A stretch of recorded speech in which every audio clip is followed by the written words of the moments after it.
What's up, YouTube? It's Audiophile back again. Today I'm going to be looking at the Sky Industries CPX-2 Compact Carry 9. It is a decent little handgun I got from my old lady. Obviously, I didn't pick the Tiffany blue color. That's her doing. It's a double stack.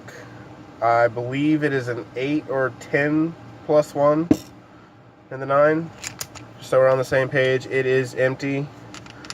The Sky, you know, from what I've seen from the company and the videos and reviews I did on it before I bought it, it's meant to be an affordable carry gun. That's just what it is. There's you know, it's a polymer lower, but the upper is aircraft grade aluminum, which is kind of different. It's cool. It's you know, a little carry 9. You know, it doesn't have a physical safety on it, so it's really easy. The only tool you really have is your slide release, and your what I don't like about it is the fact that the takedown is actually it's flush. If you can't really, I can't justify that on the camera, but it's flat. So what it is you actually have to open it and use, you know, a 9 shell or something else flat to get underneath that little bar there. Oh, that falls out. So that's my complaint number 1 about it. Complaint number 1. Other than that, you know, my other main complaint with this one is the fact that it's kind of difficult to put back together. There we go.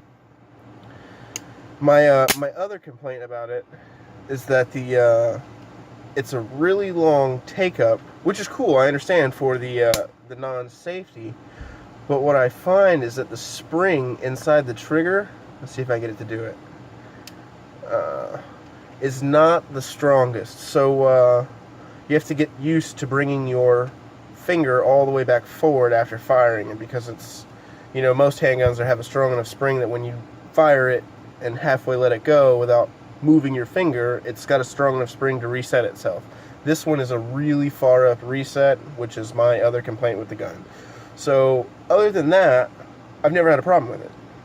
And, you know, one of those 2 complaints of mine are, you know, small in the midst of a $250 gun. It's a $250 short compact 9. And it's available in lots of colors.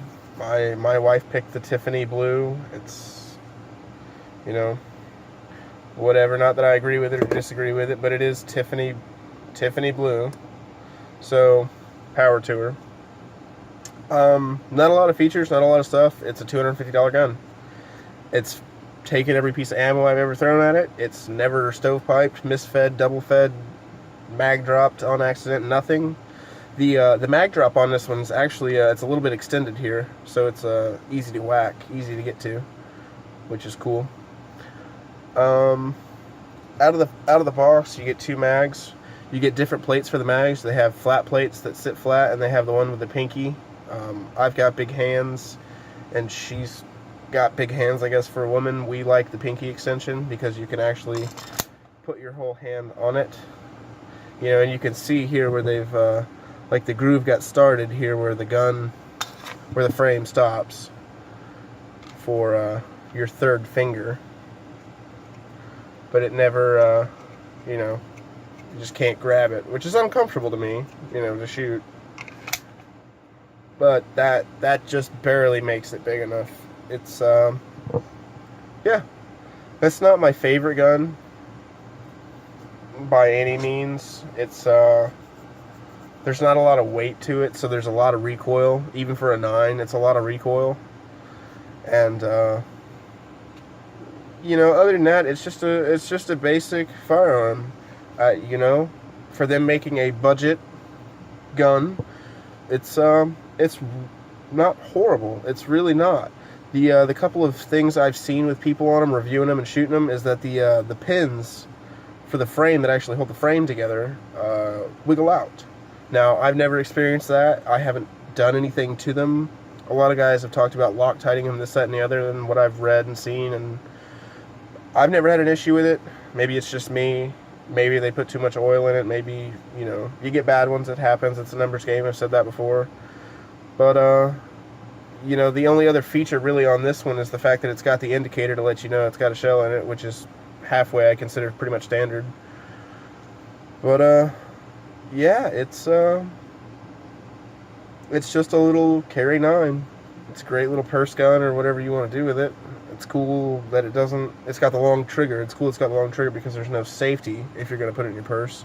They make a couple different holster options. I got her a sticky holster, which is one of those newfangled things without a clip on it. You can stick it right in your yoga pants for you ladies. It's not a bad firearm. Not my favorite. It's a little abusive to shoot. Like I said, even for a 9, even if you don't think that's manly to say, for a 9, I would expect a lot less recoil out of this than I get. But on the same token, it's a higher capacity carry 9 with, I really want to say it's a 10+1, if I'm not mistaken. I could very well be mistaken. I don't know. It's not a bad gun. I recommend it if you just need something to pull out and go bang. It's never given me a problem. The couple of issues I have with it are, you know, small and come from fast shooting and rapid usage and beating the crap out of it. I don't treat them like normal people. I beat them. That's my deal. Me and my old lady. So yeah, it's your basic carry 9. If you guys have any descriptions about it, or you know, instances where you've had a problem, please let me know. I'll be happy to help you work through it or figure something out, or you know, see what you did in case I run into the same problem or anything like that. But at I want to say 300 rounds through it, I haven't had an issue with it, other than the trigger reset, and that's, you know, part of that's my problem with the way I shoot my other ones and how short the resets are. That's, you know, something I prefer, not that something you have to have. But yeah, not a bad little carry gun. The CPX CPX-2. So for all you guys out there, man, stay safe, carry something with you, and always check your 6.